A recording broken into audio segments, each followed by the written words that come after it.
El Ministerio de Salud Pública y el Gobierno Nacional aclaran que el artículo 146 del Código Integral Penal por ningún motivo pone en riesgo el ejercicio profesional, ya que señala claramente que la persona al infringir un deber objetivo de cuidado en el ejercicio o práctica de su profesión ocasione la muerte de otra, será sancionada con pena privativa de libertad de 1 a 3 años, mientras que el inciso 3 del artículo 146 establece que será sancionada con pena privativa de 3 a 5 años si la muerte se produce por acciones innecesarias, peligrosas e ilegítimas. El artículo 146 del Código Penal es un artículo que aborda la problemática de la mala práctica profesional de forma integral. El tercer inciso del artículo se refiere a una pena de 3 a 5 años cuando hay acciones que sean agravantes a la infracción del deber objetivo del cuidado. Y lo que hemos realizado nosotros es un articulado que define de forma muy explícita lo que quiere decir la infracción al deber objetivo del cuidado. Y en el artículo sobre mala práctica profesional lo que hacemos es definir con exactitud qué quiere decir eso. Lo hemos hecho así porque evidentemente en el ejercicio de la profesión hay particularidades que tienen que tomarse en cuenta. Entonces deben concurrir 4 condiciones, o sea, y eso quiere decir que se den al mismo tiempo para que pueda determinarse que ha existido una infracción al deber objetivo del cuidado. Y estos 4 numerales fueron consensuados con los representantes de los profesionales de la salud. ¿Qué dicen y qué quiere decir? La mera producción del resultado no configura infracción al deber objetivo del cuidado. Es decir, si es que una persona tiene un estado avanzado, una enfermedad avanzada y fallece, el mero hecho de que haya estado bajo la atención de un médico no quiere decir que haya habido una infracción al deber objetivo del cuidado. Aquí tenemos que recordar, ¿no es cierto?, el ciclo de vida de un ser humano y de cualquier ser vivo es nacer, es vivir y es morir también. Y nosotros no podríamos exigir a ningún médico que actúe como Dios. El segundo punto dice, la inobservancia de leyes, reglamentos, ordenanzas, manuales, reglas técnicas o lex artis aplicables a la profesión. Entonces, tiene que además darse, o sea, tiene que darse, aquí en este caso estamos hablando de una muerte, pero en la intervención del profesional tendría que haberse dado la inobservancia de leyes, reglamentos, protocolos, etc. El tercer punto, por cierto, estos tienen que concurrir, tienen que darse los 4 puntos. El resultado dañoso debe provenir directamente de la infracción al deber objetivo del cuidado y no de otras circunstancias independientes o conexas. Yo estoy realizando una cirugía, se va la luz. ¿Es culpable el profesional de la salud? Esa es una circunstancia independiente sobre la cual no tenía poder de acción el profesional. Entonces está incluido esto de aquí como una consideración. Y el cuarto punto, se analizará en cada caso la diligencia, el grado de formación profesional, las condiciones objetivas, la previsibilidad y evitabilidad del hecho. Han habido algunos profesionales que han indicado, ¿no es cierto?, si es que yo no tengo los insumos, si yo no tengo el equipamiento, si es que yo no tengo los implementos necesarios para realizar lo que tengo que realizar, la intervención que tenga que realizar, ¿cómo soy culpable? Y en efecto, el artículo recoge eso, recoge el hecho de que una persona tiene que contar, o el juez, ¿no es cierto?, en revisar un caso, tiene que considerar las condiciones objetivas de la circunstancia. Ahora, si estos 4 numerales concurren, estos criterios se dan a la vez, entonces evidentemente tenemos un caso en el que puede ser sancionada una persona por infracción al deber objetivo del cuidado. Y eso es lo que dice la Constitución de nuestra República. Nosotros consideramos que la práctica profesional médica tiene sus especificidades respecto de las otras prácticas profesionales.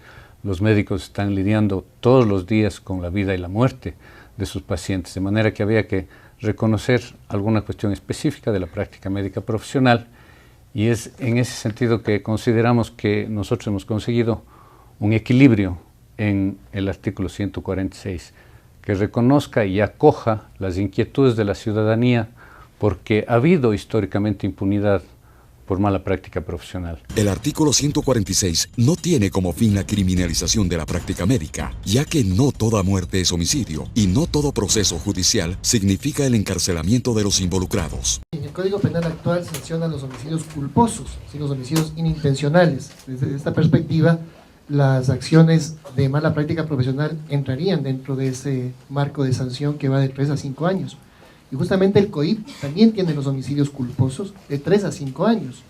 Si se eliminara el artículo 146 y no se tipificara específicamente la mala práctica profesional, la sanción sería entonces de 3 a 5 años y no de 1 a 3, como lo establece el artículo 146.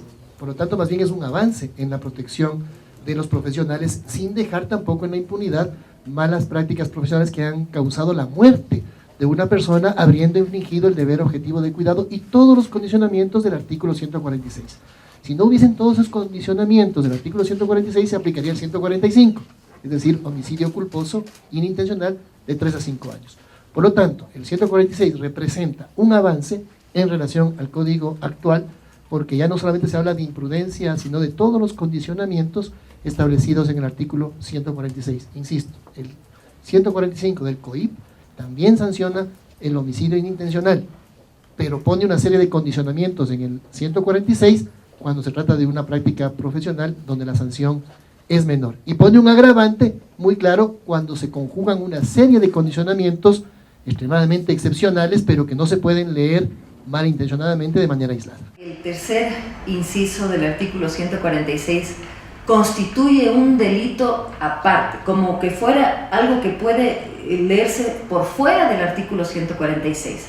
Y nosotros ya hemos discutido esto porque tuvimos reuniones con el presidente del Consejo de la Judicatura, con otras autoridades que nos han explicado con mucha claridad. El artículo 146 es un artículo integral y los incisos que están dentro del artículo corresponden a la materia que trata en su primer inciso el artículo. La muerte por mala práctica profesional ocurre cuando la persona que al infringir un deber objetivo del cuidado en el ejercicio o práctica de su profesión ocasione la muerte a otra, será sancionada con pena privativa de libertad de 1 a 3 años. Aquí se está refiriendo a una muerte que ha sido causada al infringir un deber objetivo del cuidado. Y en el inciso tercero, que dice, será sancionada con pena privativa de 3 a 5 años si la muerte se produce por acciones innecesarias, peligrosas e ilegítimas, se está refiriendo a una muerte a la que ya hubo mención, y hubo mención en el primer inciso. Y en el primer inciso se califica esa muerte. Se dice que la muerte a la que nosotros nos referimos en este artículo 146 es aquella que ha ocurrido cuando una persona ha infringido un deber objetivo del cuidado. Y por ende, tiene que cumplir las 4 condiciones que están en el propio artículo 146.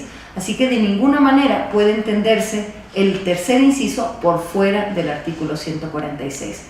Pero más allá de lo que podamos decir desde el Ministerio de Salud Pública, el propio presidente del Consejo de la Judicatura se ha pronunciado al respecto y ha dicho que en efecto el tercer inciso no puede entenderse como aparte del resto del artículo. Primero, tiene que darse la comprobación de que ha habido la infracción al deber objetivo del cuidado. Se debe comprobar entonces que se han cumplido las 4 condiciones que están en el artículo 146.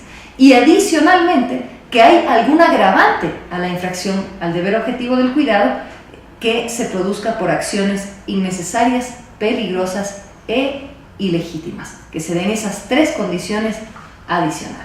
Las condiciones que se deben dar para que exista la infracción al deber objetivo del cuidado son 4, y estas deben darse de forma concurrente. Eso quiere decir que las 4 deben estar presentes. No podemos tener una condición presente sin las otras 3 y que eso determine una infracción al deber objetivo del cuidado. Tienen que darse las 4 condiciones al mismo tiempo. La primera. La mera producción del resultado no configura infracción al deber objetivo de cuidado. Es decir, la muerte de un paciente no significa que necesariamente el médico haya infringido al deber objetivo del cuidado. Se analizará el desarrollo de los hechos que concluyeron en el fallecimiento del paciente y no solo el resultado. La segunda. la inobservancia de leyes, reglamentos, ordenanzas, manuales, reglas técnicas o lex artis aplicables a la profesión, el incumplimiento por parte del médico de las normas generales de su profesión, es decir, el no apego a los estándares básicos de la profesión, es una de las condiciones que debe concurrir con todas las otras para que se configure la infracción del deber objetivo de cuidado, pero no la única. La tercera. El resultado dañoso debe provenir directamente de la infracción al deber objetivo de cuidado y no de otras circunstancias independientes o conexas. Es decir, si un paciente fallece por falta de insumos o medicamentos, infraestructura inadecuada, causas propias de la enfermedad o por características propias de la persona, no es responsabilidad del médico tratante. La cuarta. Se analizará en cada caso la diligencia, el grado de formación profesional, las condiciones objetivas, la previsibilidad y evitabilidad del hecho. El análisis técnico de cada caso implica un proceso que precisa la concurrencia de peritos especializados en función de la naturaleza del caso. Además, se está trabajando en el nuevo Código Orgánico de la Salud. La conformación de una instancia que realice el control de calidad de la atención y seguridad del paciente, que permitirá proveer apropiadamente el insumo para el análisis de los casos. El Ministerio de Salud Pública y el Gobierno Nacional confían en el compromiso de los profesionales de la salud, que el correcto entendimiento del artículo 146 permita continuar el fortalecimiento del Sistema Nacional de Salud. El MSP, el Ministerio de Salud Pública, garantiza la prestación de servicios de salud en todo el país.